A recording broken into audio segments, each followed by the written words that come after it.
Hello everyone, welcome back to my channel. कैसे हो आप सभी और कैसी रही आपकी होली। हम सब की भी होली अच्छी रही और अब आ चुके हैं वापस अपनी वही रूटीन पे। तो बस सारा कुछ मैनेज करना पड़ेगा। अब त्योहारों के चलते चलते बहुत सारी कुकिंग भी कर ली और थोड़ा मैसी भी हो गया है। अब आ जाते हैं वापस वही रूटीन में। तो मैं आ गई हूँ वापस रूटीन में और मैं बना रही हूँ सुबह सुबह बच्चों के लिए टिफ़िन। तो टिफ़िन में आज मैं कुछ खास स्पेशल नहीं बनाऊंगी उनके लिए, सिंपल सा मटर पनीर और साथ में चपाती और दही दे दूंगी। तो सुबह सुबह बस सोचा कि फटाफट से पहले खाने का काम कंप्लीट कर लूँ, क्योंकि बहुत सारा काम था मुझे आज। जो गर्म कपड़े उठाए हुए थे वो भी वॉश करने थे, स्वेटर थी वॉश करने वाली, शॉल स्वेटर थी, और जो मुझे कुछ ड्राई क्लीन वाले कपड़े थे उनको मैंने अलग से रख दिया और बाकी वॉश करने वाले वो भी मैं वॉश करूँगी। और होली के दिन हमारे यहाँ रात को बहुत सारी बारिश हुई। बाहर की सफाई तो भगवान ने अपने आप ही कर दी, लेकिन अंदर थोड़ा रंग रुंग पड़ा हुआ है, वो मुझे क्लीन करना था आज। तो बस वही आज था कि फटाफट से किचन का काम कंप्लीट कर लूँ ताकि वन साइडेड हो जाऊँ और अपने बाकी के कामों को कंप्लीट करूँ। तो बस सुबह सुबह हो चुकी है तैयारी, सबको भेज दूँगी।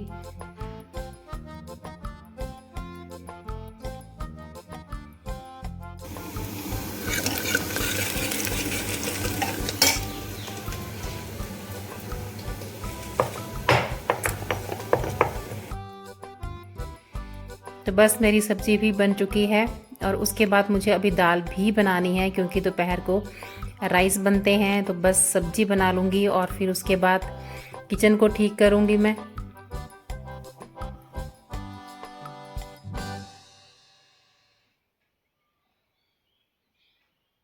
तो अभी देखिए सभी लोग जा चुके हैं अपने अपने कामों में और सारा मेरा किचन देखिए फैला हुआ है। तो अब सुबह मैंने मटर पनीर बनाया था, मुझे दाल भी बनानी है क्योंकि हस्बैंड जो है वो दोपहर को राइस ही खाएंगे। तो सारे किचन को मैं क्लीन करती हूँ। और अब मैं बना रही हूँ मक्खन। मक्खन मैं कुकर में बनाती हूँ। चलिए आपके साथ रेसिपी शेयर करती हूँ मक्खन की मैं। तो बस ये होली के चक्कर में और चीज़ें मैं बनाती रही और 2 डोंगे ये मेरे भर के मलाई के इकट्ठे हो गए थे। सोचा आज इसको भी मैं काम कंप्लीट कर लूँ। तो दोनों डोंगों को देखिए मैं अब कुकर में डाल दूँगी और मैं इसे लस्सी भी इसकी यूज़ करती हूँ। और देखिए मैं बताती हूँ आपको, जैसे पुराने घरों में पहले लस्सी निकालते थे सेम मैं वैसे ही निकालती हूँ। लेकिन वो लोग पहले क्या करते थे कि डेली ही जमा लेते थे, बहुत सारी मलाई होती थी। अब हमारे पास इतनी मलाई नहीं होती है। हम लोग क्या करते हैं, मलाई को इकट्ठी कर लेते हैं और उसके बाद फेंट लेते हैं। लेकिन ऐसे करना चाहिए जैसे मैं आपको बता रही हूँ, आप करके देखिएगा। घर की लस्सी होगी और बहुत अच्छी होगी, जिसे आप पी भी सकते हैं। और लस्सी का भी यूज़ आप कढ़ी वगैरह में भी कर सकते हैं। बिल्कुल डेयरी वाला आपको टेस्ट लस्सी का भी आएगा और एकदम दानेदार घी बनेगा। तो देखिए कुकर में मैंने आपके सामने मलाई डाल दी। अब इसमें मैं आधा बाउल जो है वो दूध का लेके इसको मलाई को अच्छे धो के वापस मैं कुकर में डाल दूंगी। और थोड़ा थोड़ा मैं दूध जो है वो मलाई के साथ भी मैं इकट्ठा करती रहती हूँ। तो लीजिए डाल दिए है। अब मैं कुकर को रख दूंगी गैस पे। पहले इकट्ठी कर लेंगे क्योंकि जम सी जाती है मलाई, तो थोड़ा सा हमें फेंट लेना चाहिए। अब मैंने रख दी है कुकर को गैस पे और सारी मलाई को मैं अच्छे से घोट दूंगी। जैसे हम साग में घोटा जैसा लगाते हैं वैसे ही लगाएंगे, ताकि मलाई जो है, ये देखिए मोटा पीस है ना, ये घुल जाना चाहिए। गैस को बिल्कुल स्लो रखना है और हमें मलाई उतनी ही गर्म करनी है जितना कि हमारी फिंगर जो है वो सहन कर सके। ज़्यादा हमें गर्म नहीं करनी है, नहीं तो फिर ये ख़राब हो जाएगी, अजीब सी हो जाएगी। बस हमें इसे घुमा घुमा के पतला करना है, मलाई को दूध के साथ मिक्स कर लेना है हमें। और गैस को बिल्कुल ध्यान रखना है कि बिल्कुल स्लो ही होनी चाहिए। तो अभी मैं आपको दिखाऊंगी कितनी हमें मलाई जो है पतली करनी है। बस मैं इसे घुमा ही रही हूँ। और देखिए मलाई को कई लोग फेंक देते हैं बाहर, मलाई नहीं, जो लस्सी निकलती है कड़वी होती है। अब इस तरह से बनाने से जो लस्सी है बिल्कुल भी कड़वी नहीं होगी और मक्खन के साथ बहुत अच्छी निकलेगी लस्सी ये।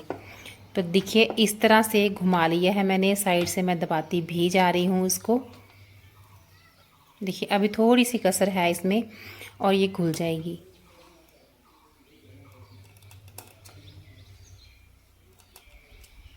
और बस फिंगर से मैं टच करके देखूं कितनी गर्म हुई है, अभी ठंडी ही है।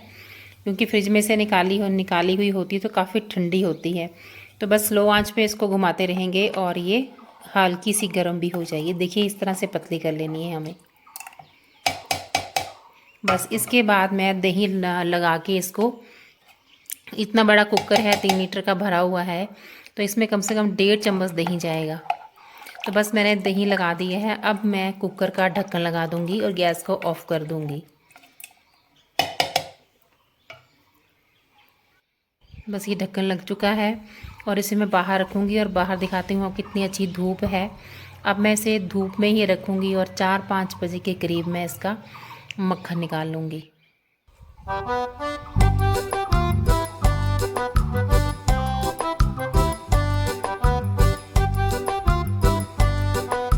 और फिर मैं अंदर आ गई थी। मैंने आज सेमी वॉशिंग मशीन लगाई थी क्योंकि बहुत सारे कपड़े थे, तो फुली में तो ये धुलने नहीं थे। तो बस मैंने सारी स्वेटरें जो हैं वो इजी में निकाल ली थी। और उसके बाद मैंने बेडरूम अपना क्लीन किया और साथ में ड्रेसिंग टेबल को भी साफ़ किया, वो भी बहुत मैसी था। तो बस इसी के साथ मैं आ गई हूँ उस वीडियो के एंड पे। फिर मिलती हूँ एक नए ब्लॉग के साथ। अपना ढेर सारा ध्यान रखिए, अपना भी, अपनों का भी। और फिर मिलती हूँ एक नई रेसिपी के साथ और एक नई अच्छे से ब्लॉग के साथ। ये थी मेरी आज की कुछ छोटी सी शेयरिंग। कैसी लगी आपको ज़रूर से मुझे बताइएगा। फिर मिलते हैं, बाय बाय।